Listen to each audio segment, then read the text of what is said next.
Meu amigo, a coisa está ficando feia. O ex-presidente Jair Bolsonaro corre o risco de ser preso por simplesmente dar uma entrevista?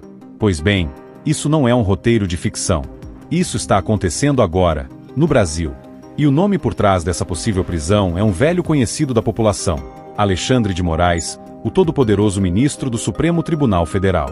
E a pergunta que fica é: até onde vai esse poder ilimitado? Onde está a linha entre a lei e o abuso de autoridade?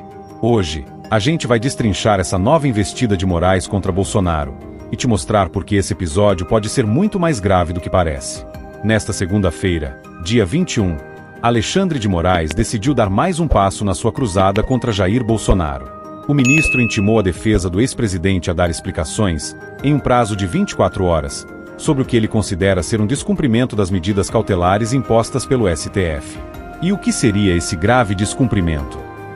Bolsonaro participou de uma reunião com deputados do PL na Câmara, e ao sair, falou com a imprensa e mostrou a tornozeleira eletrônica que foi obrigado a usar por decisão judicial. Em resumo, ele falou com jornalistas e deu sua opinião. Isso mesmo. No Brasil de hoje, dar uma entrevista pode levar um ex-presidente à prisão. Um absurdo? Para qualquer democrata de verdade, sim. Mas para Alexandre de Moraes, aparentemente, isso é motivo para acionar o artigo 312 do Código de Processo Penal e ameaçar a prisão imediata de Bolsonaro. O despacho de Moraes não tem rodeios. Se os advogados de Bolsonaro não apresentarem uma justificativa plausível dentro de 24 horas, ele pode decretar a prisão do ex-presidente. A base legal? Um artigo que trata da necessidade de prisão preventiva para garantir a ordem pública ou o andamento do processo. É claro que Moraes também detalhou as medidas cautelares que Bolsonaro deveria estar cumprindo. Proibido de sair da comarca. Obrigado a usar tornozeleira eletrônica. Recolhimento domiciliar noturno das 19 horas às 6 horas durante a semana, integral nos fins de semana. Proibido de visitar embaixadas. Proibido de falar com autoridades estrangeiras ou com outros investigados. E o mais polêmico, proibido de usar redes sociais, direta ou indiretamente. É isso mesmo. Bolsonaro está impedido de se comunicar com o público, mesmo por meio de terceiros. Segundo Moraes, nem mesmo vídeos ou transcrições de suas falas podem ser compartilhados nas redes. Agora vamos ser honestos. Se isso não é censura, o que é? Desde quando um cidadão, ainda mais um ex-presidente da República, não pode mais dar declarações públicas? E pior, o silenciamento se estende até mesmo aos seus apoiadores, assessores e simpatizantes. A verdade é que Moraes criou um regime onde qualquer movimentação de Bolsonaro é tratada como crime. Se ele fala, é desacato. Se aparece em vídeo, é burla à justiça. Se caminha pela Câmara dos Deputados, é afronta à autoridade judicial.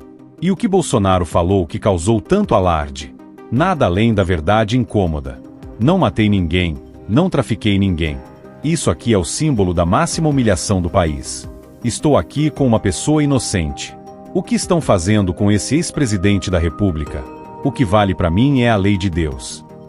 Uma fala forte, emotiva, mas longe de incitar qualquer tipo de desobediência civil. Ele apenas expôs o que milhares de brasileiros pensam. Estão tentando destruir sua imagem, calando sua voz. Durante coletiva, o líder do PL na Câmara, deputado Sóstenes Cavalcante, não poupou críticas a Moraes.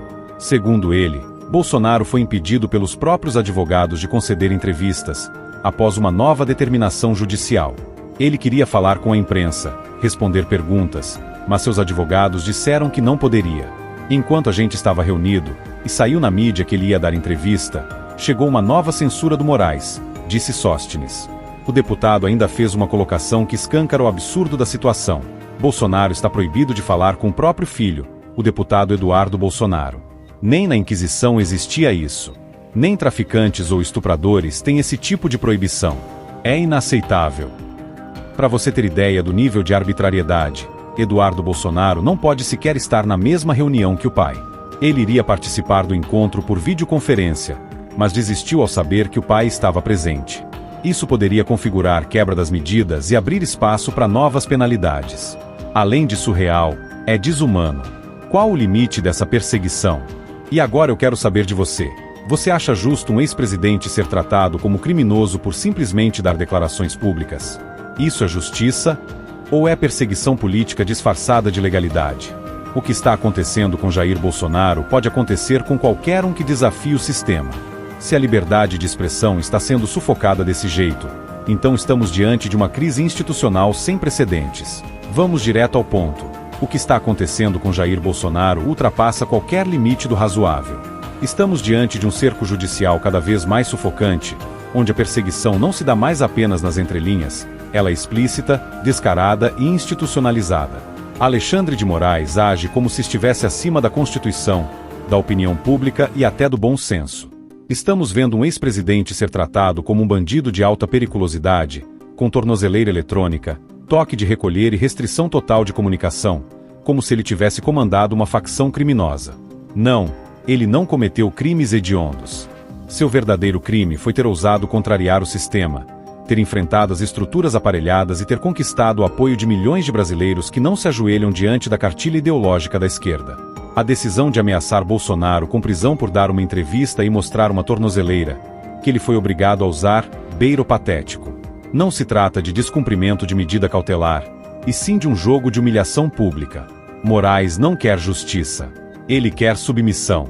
Quer que Bolsonaro e seus apoiadores se calem, aceitem o exílio político e assistam de camarote ao avanço do autoritarismo travestido de legalidade. E aqui vai uma reflexão séria. Quem será o próximo? Porque hoje o alvo é Bolsonaro, mas amanhã pode ser qualquer brasileiro que critique o regime de censura informal que se instaurou. Você pode até não gostar do ex-presidente, pode discordar de suas falas, mas se você não enxerga o abuso de poder escancarado, talvez esteja mais preocupado com a sua antipatia pessoal do que com a saúde da nossa democracia. O mais grave de tudo isso é a naturalização desse autoritarismo. Deputados se calam. Parte da imprensa aplaude. E a esquerda, claro, vibra com a chance de enterrar de vez seu maior opositor. Mas às custas de quê? Do silenciamento, da censura, da intimidação judicial? O Brasil está em uma encruzilhada. Ou reagimos agora, com firmeza e coragem, ou vamos assistir à destruição completa das garantias fundamentais. Hoje prendem quem dá entrevista. Amanhã, quem fizer um post. Depois, quem pensar diferente. A liberdade não acaba de uma vez. Ela é assassinada aos poucos, por medidas como essa que você viu aqui hoje. Jair Bolsonaro representa muito mais do que um nome. Ele simboliza a resistência contra o autoritarismo institucionalizado.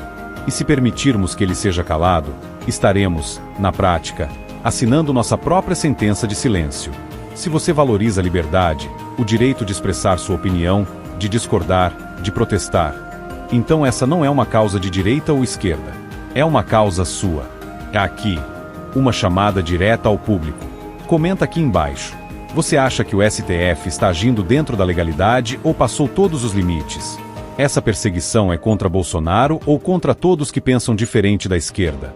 Compartilha esse vídeo, manda nos grupos, espalha esse conteúdo. O silêncio é o terreno fértil do autoritarismo.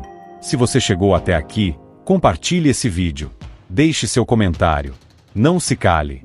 Inscreva-se no canal. Ative o sininho e espalhe esse conteúdo nas redes. A verdade precisa de eco. Porque aqui, a verdade tem vez e voz. Até o próximo vídeo.